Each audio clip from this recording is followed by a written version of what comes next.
بسم اللہ الرحمن الرحیم۔ یہ ایک سوال کثرت سے ساتھیوں نے کیا ہے، تو اس کا جواب میں آپ کی خدمت میں عرض کرتا ہوں۔ سوال یہ ہے کہ جو لے پالک بچے ہوتے ہیں، منہ بولے بیٹے یا بیٹیاں ہوتی ہیں، اکثر لوگ جو بے اولاد ہوتے ہیں وہ اپنے بہن بھائیوں سے بچہ جو ہے وہ لیتے ہیں۔ وہ شیرخوار بچہ، چھوٹا بچہ لے کے اس کی ولدیت کے خانے میں جو بچہ لے رہا ہے وہ اپنا نام جو ہے درج کرا دیتا ہے۔ تو اس کے بارے میں بار بار سوال ہو رہا تھا کہ یہ بتائیں، کیا ولدیت کے خانے میں لے پالک جو بچہ ہے اس کا گود لینے والا جو باپ ہے وہ اپنا نام لکھوا سکتا ہے؟ یعنی بچہ زید کا ہے اور اس نے بکر کو دیا اور بکر اپنا نام والدیت کے خانے میں درج کروائے، کیا یہ جائز ہے؟ تو یہ باز نشین فرمائیں۔ اس کا جواب یہ ہے کہ اسلام میں لے پالک بچے یا جن کو گود لیا جائے یا منہ بولے جو بچے ہوتے ہیں، ان کا نام جو ہے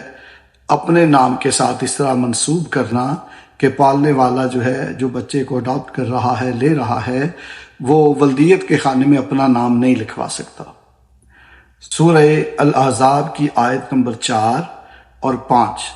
کا اس حوالے سے مطالعہ فرمائیں۔ اللہ رب العزت نے وضاحت کے ساتھ یہاں بیان کر دیا کہ جو لے پالک بچے ہیں، منہ بولے جو بیٹے ہیں، وہ تمہارے حقیقی بیٹے نہیں ہیں، تم ان کے حقیقی باپ نہیں ہو۔ علماء نے یہاں لکھا ہے اور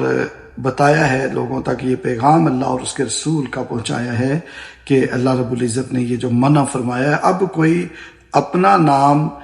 اپنے منہ بولے بیٹے کی ولدیت کے خانے میں لکھوائے گا تو یہ حرام ہے۔ اور وہ بچہ جس کو لے کے پالا گیا ہے، منہ بولا بیٹا ہے، وہ نہ تو ترکے کا وارث ہوتا ہے،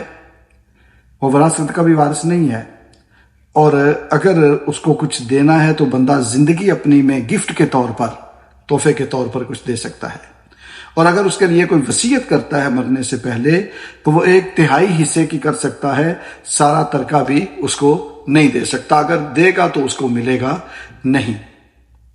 اور اس حوالے سے یہ بھی ہے کہ جو منہ بولا باپ ہوتا ہے، نہ کوئی منہ بولا باپ ہوتا ہے نہ بیٹا ہوتا ہے۔ جب حضرت زید بن حارثہ رضی اللہ تعالی عنہ کو حضور صلی اللہ علیہ وسلم نے منہ بولا بیٹا بنایا تو لوگ کہنے لگے زید بن محمد، ان کو حضور صلی اللہ علیہ وسلم کے نام سے منسوب کرنے لگے۔ جب حضور کے نام سے منسوب کرنے لگے تو اللہ رب العزت نے منع فرمایا، یہ سورہ احزاب کی آیت نمبر 4 اور 5 میں، کہ جس کا جو باپ ہے اس کے نام سے اسے منسوب کیا جائے، پکارا جائے، کسی اور کے نام سے نہ پکارا جائے۔ اور جب حضور صلی اللہ علیہ وسلم کے مبارک نام سے جس کو حضور اپنا منہ بولا بیٹا بنائے نہیں پکارا جا سکتا اس کو، تو آج بھی کوئی کسی کو منہ بولا بیٹا جو ہے کسی کو اپنا باپ نہیں کہہ سکتا، نہ وہاں باپ کے خانے میں یہ نام اس کا لکھوا سکتا ہے۔